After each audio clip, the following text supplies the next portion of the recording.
Magandang araw po sa lahat. This is Senior Rainy and welcome to my YouTube channel. Ngayon po kasi marami na po ang nauuso na mga reels kagaya po sa Facebook at saka po dito sa YouTube. At nagsisilabasan na po ang iba't ibang klase ng mga vlogger. Ang naging napapansin ko lang po ngayon, talagang pinag-iigihan po nila ang paggagawa nila ng content hanggang sa talagang hindi na sila nagkakaroon ng sapat na tulog. Ngayon alamin po natin kay Dr. T kung ano po ba ang healthiest na normal na tulog ng isang tao. That's a very good question. Welcome mga viewers, followers, and friends sa Senior Inday. Magandang topic yan, kasi yan sleep is part of our life, di ba? Parang pagkain yan essential yan, hindi option yan, hindi gaya ng hobby na kung ayaw mo exercise the next day, ayaw mo magbasa ng book, pwede. But hindi naman pwede na hindi ka matutulog the next night, the following night. Anyway, ang recommendations talaga varies, but ang nababasa ko is 6 to 9 hours a day. Meaning, don't be shorter than 6, don't be longer than 9. But again, ang caveat diyan is it depends on the individual at saka yung yung long term na habit mo. May mga tao kasi na they can power nap during the day. So even if 4 hours lang, 5 hours lang ang sleep nila that night, during the day, nakaka-catch up sila like 1 hour, 30 minutes. And that seems to help. That may health benefits yung power nap tsaka yung short naps during the day. Nakakapahinga rin yun. Pero ang Dr. T, science, sige, go ahead. bali po ba ilang oras po ba dapat na dire-diretso ang tulog? Dapat po ba, okay lang po ba na halimbawa 4 hours, tas gigising ka ulit, tas pwede ka na ulit matulog pagka after ilang hours ulit, pwede ka matulog ng 2 hours para ma-complete po yung sinasabi ninyo na 6 to 9 hours na tulog. Pwede po ba yung gano'n na putol-putol? Healthy po ba yun? A good question. Ang sleep kasi parang pagkain yan may quality.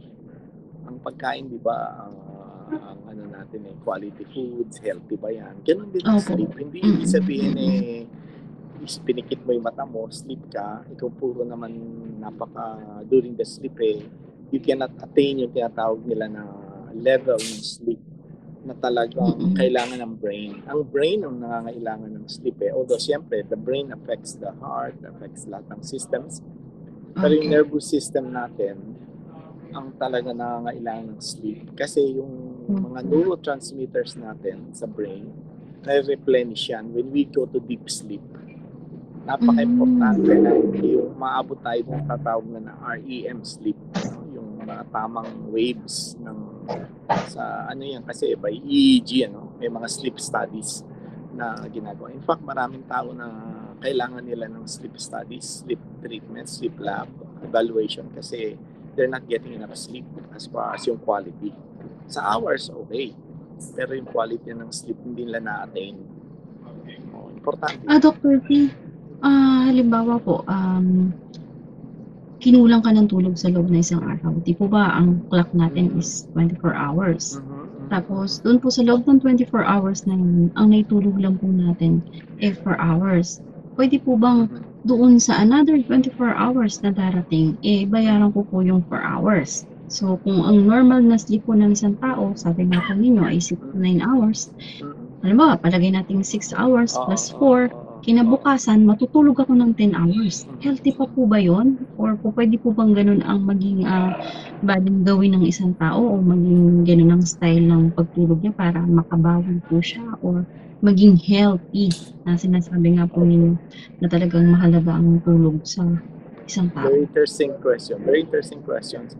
Ang dyan is pag tayo ay nagkaroon ng sleep deprivation, pwede nating bayaran. In fact, may mga studies na during the day pwede mong bayaran yung kung sleep deprived ka. Yun nga, isa yung sa power naps, isa naman yung talagang nap na. Sa Europe, very common yan I lived in Spain briefly and madalas to may siesta, yung mga bunker dun. Usually they take couple of hours a day. Kasi sa gabi naman, late sila kasi may tinatapos sila ng mga office work sa bahay nila. So na-justify nila yung pagkakaroon ng siesta o nap during the day. Ang ano kasi dyan sa sleep, you have to develop a rhythm. Di ba may mga tao naman na gabi ang trabaho, tapos sa araw matutulog, overnight ang trabaho? Ano ba yun? Forever sleep deprived ba yun? Hindi naman. Kasi during the day, pwede ka pa rin namang, siyempre, darken mo yung room, quiet environment. Basta nga po Pwede mo dun rin- sa loob ng 24 hours, diba, na tumatakbo, dapat makatulog po tayo at least ng 6 to 9 hours. And then, Oo, kung hindi po 24 tayo hours, nakatulog ng 6 to 9 hours, doon sa 24 hours, kinabukasan na darating na 24 hours, kailangan nyo matulog ng medyo mas madami kesa doon sa naging tulog nyo noong nakaraang araw para ma-replenish po yung kailangan ng Nakaka-replenish brain yun. nyo. Opo, Yes, yun nga po yes. ang Kasi lumalala ang sleep deprivation pagka walang bawi. Pagka Opo, kasi binabawi mo, hinahanap nakakatulong alam yun. mo, Dr. T, ako based on my own experience kasi syempre may trabaho nga po ako rito sa Hong Kong. Tapos kahit po paano nakakapag-vlog ako, so nakukulangan po yung tulog ko. Ang ginagawa ko naman po, kinabukasan binabayaran ko siya ng natutulog ako ng medyo maaga or talagang binabawi ko kahit konti. Parang hinahanap po kasi siya ng brain ko kapag hindi ko po siya nare-replenish. Parang ganun po yung nangyayari sa case ko. Parang ganun ang pansin ko. Hinahanap siya ng brain ko na kailangan kong matulog.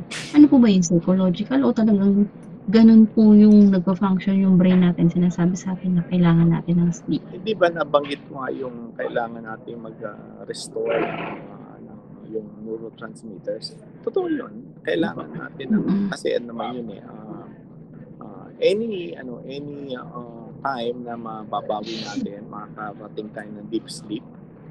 Sabi ko nga, actually may mga ibang tao na as long as you don't do dangerous mga dangerous na mga kasi dito sa trabaho.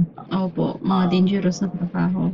Dito Like sa Amerika, humahawak ng mga number machines one cause na ng talagang mortality, nakakaputol ng mga kamay, paa, or nagdadrive. car Minsan inaabot na po accident, ng yung sasabihin ko, car sobrang accidents ang tulog. number one. Hindi naman number one, but actually, mas maraming namamatay sa car accident kaysa sa gunshot wounds. Di ba? So, Di yun ba po marami ang dito shooting? usually parang nagiging side effect ng sleep deprivation. Ano po, Dr. T, yung alimbawa medyo nasa delikado kayo na trabaho, talagang huwag ninyong i-deprive yung sarili ninyo sa tulog kasi yun po yung nagiging side effects. How about illness? May nai-connect po ba sa pagkakaroon ng sleep deprivation? Saan? Again? Tungkol sa? May nai-connect po ba na sakit doon po sa kawalan ng tulog? Madami. Siyempre, madami. Kasi pag sleep deprived ka, stressed ang body mo Pag kulang tayo ng neurotransmitters, hindi na replenish yun, hindi tayo nakapag-manufacture yung brain natin. Ang cause nun, stress. Na-stress yung body natin. At saka, ang number one na na-identify ngayon, yung immunity natin bumabagsak. Nagiging susceptible. We become more susceptible to illness. Totoo po yan. And to cancer. Alam mo ba?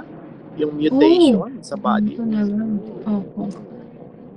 So talagang dapat mahalaga ang immunity kasi natin doesn't just affect yung nasa labas, yung external, yung atake ng mga virus, bacteria, tsaka pati yung attack from within, yung inflammation. Maraming celebrities na napansin nila mataas ang incidence ng inflammation, autoimmune disease dahil kulang sa tulog. Oo, okay po. Naku, thank you so much po, Dr. T. At least po, para po sa mga kagaya ko na vlogger at sa mga kagaya ko na nagtsatsagaan na mag-edit pa or magawa po ng mga video kahit sobrang late na, medyo iwasan na lang po natin or kung po pwede, yun nga po, bayaran kinabukasan yung kakulangan ng tulog na Oo. nawala nung nakaraang As soon araw. as possible. Wag mong Kasi gawing Dr. T, consecutive na, dumadami na wag, po never, ako, never na dumadami na gagawin kasi mo. ngayon ang mga content creator, ayan, mga vlogger. Kasi syempre kasama po yung pagpupuyat sa pag-i-edit. So, mabuti po na napag-usapan natin and natakil natin ang issue na yan about sleep deprivation. Sleep Naku, thank you. deprivation. Sleep deprivation. Thank you po, Dr. T. Hanggang sa uulitin po. You're welcome. Thank you Thank very you po. much.